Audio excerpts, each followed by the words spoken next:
आमदार ओमप्रकाश उर्फ बच्चू कडू यांच्याविरुद्ध दाखल हत्येच्या प्रयत्नासह इतर संबंधित गुन्ह्यांचा एक वादग्रस्त FIR मुंबई उच्च न्यायालयाच्या नागपूर खंडपीठाने अवैध ठरवून रद्द केला।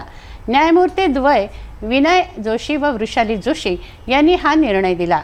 कडू यांनी संबंधित गुन्हे केल्याचं रेकॉर्डवरून दिसून येत नाही असं निर्णयात स्पष्ट करण्यात आलं आहे।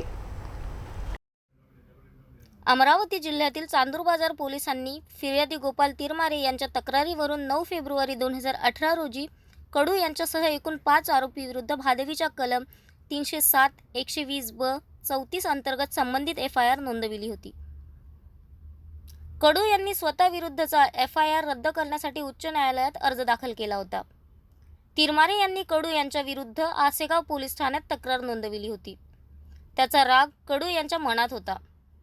त्यामुळे 7 फेब्रुवारी 2018 रोजी त्यांनी कार्यकर्त्यांना तिरमारे यांच्या विरुद्ध चिथावणी दिली। त्यातून कार्यकर्त्यांनी तिरमारे यांच्यावर त्यांना ठार मारण्याच्या उद्देशाने लोखंडी रॉड व इतर शस्त्रांनी हल्ला केला अशी पोलीस तक्रार होती। कडू यांच्यातर्फे ॲडव्होकेट फिरदौस मिर्झा यांनी बाजू मांडली।